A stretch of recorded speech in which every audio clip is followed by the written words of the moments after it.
Hello and Kamagiri. For all the people who thought what would this topic be all about, and if you guessed that it would be something to do with the health and beauty, you're absolutely correct. While doing a little research on all these old manuscripts, my great-grandfather, late Amar Singh Ji Baoji Namli, he used to maintain certain diaries, and a lot of diaries he had written about the traditions of the yesteryears. So he ruled Namli from 1800, late 1800s to 1900s, early 1900. So quite a bit of traditions were there.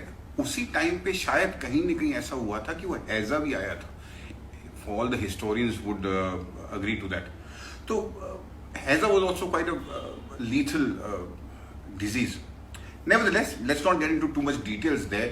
So वो जब diaries में से और मैं वो recipes निकालने की कोशिश कर रहा था या वो मैन्यूस्क्रिप्ट्स पढ़ रहे थे कि उस जमाने में क्या हुआ था, तो वो फैक्ट्स एंड फाइंड्स जो उसको बोलते हैं वो निकालने की कोशिश कर रहा था. वहाँ पे एक दो ऐसी चीज़ें निकली which I thought would be relevant for today's day and age.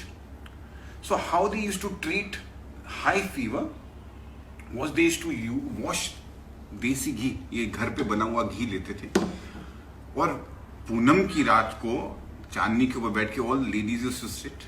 And I think I also have this very fond memories, बहुत बचपने की, where हमारी जो जीजियाँ थी और जो हमारे मेड सर्वेंट्स जो हमारे साथ में रहते थे, जो नैनीज थी, और जब हमें बुखार चढ़ता तो हमारे पाँव ऐसे ऐसे ऐसे मलते थे, हथेली मलते थे.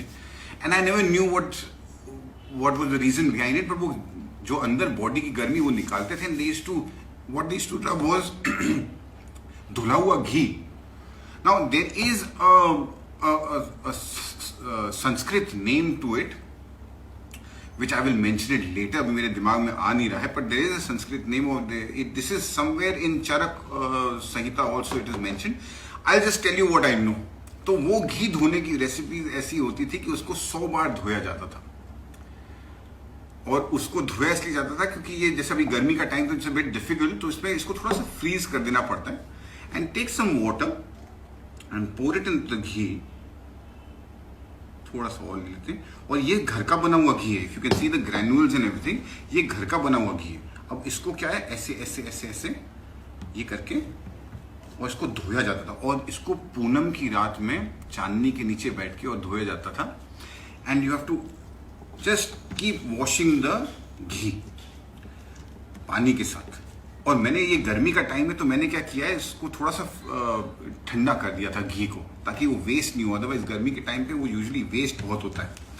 सो ऐसे करके you just have to wash it. वो पानी पूरा का पूरा निकल जाएगा. And you do it a few times. अच्छा, पुरानी जब जीजियाँ ये जो किस्से बताते थे और ये बैठते थे, तो वो क्या करते थे कि they used to understand the emotions and the connection between their body, mind, soul. तो वो क्या करते थे कि जब ये घी धोते थे ना, तो मंत्र जाप करते. Mostly it used to be Mahamrityunjaya mantra which you can recite. I am not giving you a cure here, I am just telling you what I have read. अब वो आपके ऊपर है. I believe it can really remove heat from your body. And अब जो corona चल रहा है, जो बुखार जिस लेवल्स के ऊपर जा रहे हैं, I really thought that this can be a very wise remedy which I can showcase it to the people around and followers. तो please understand कि मैं कोई डॉक्टर नहीं हूँ, वैद्य नहीं हूँ, हकीम नहीं हूँ. मैं सिर्फ एक नॉर्मल सीधा साधा इंसान हूँ जो रिसर्च कर रहा है और आपके सामने रख रहा है. Nevertheless, ये देखिए, अब आपने नोटिस किया होगा कि पानी पूरा का पूरा सोख ही हो गया एक तरह से. तो अब ये पानी छोड़ेगा, तो you have to rub it little bit more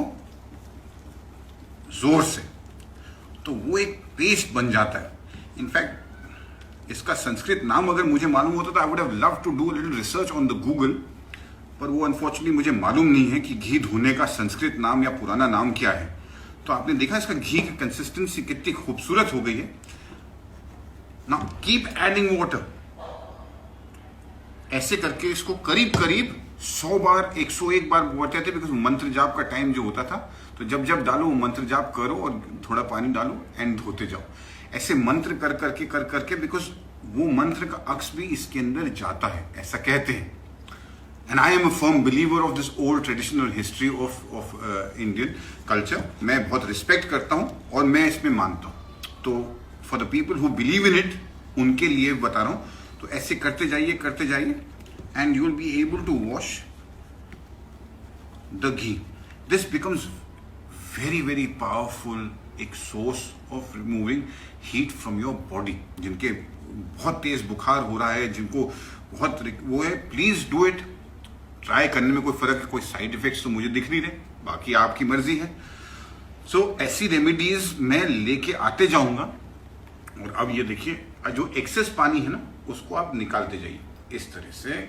access पानी एंड हाँ, you have to do it in पीतल की थाल या तांबे का थाल.